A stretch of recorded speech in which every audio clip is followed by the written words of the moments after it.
آپ نے اپنے ایڈریس میں یہ کہا کہ پہلے ڈپریشن ہوئی، اس کے بعد وار ہوئی. آپ نے یہ بھی فرمایا کہ دوبارہ ڈپریشن ہو رہی ہے، اکنامک ورلڈ کیوس ہے اور ڈومینو افیکٹ ہو رہا ہے.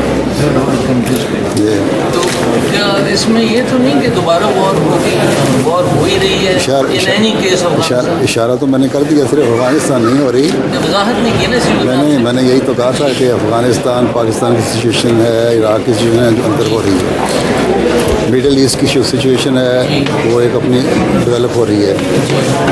یورپ میں جارجیا، پولینڈ اور ملک دوسرے جو ہیں جن کے رشیا اپنا قبضہ کرنا چاہتا ہے، یہ اپنا کرنا چاہتے ہیں، ان کی علیحدہ صورتحال بن رہی ہے.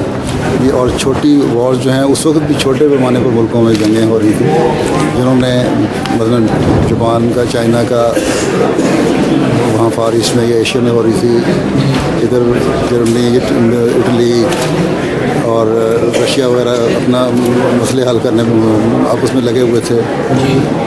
تو ان ساری چیزوں نے آخر الٹیمیٹلی جو امریکہ دور بیٹھا ہوا تھا وہ بھی آخر میں جنگ کے شامل ہو گیا.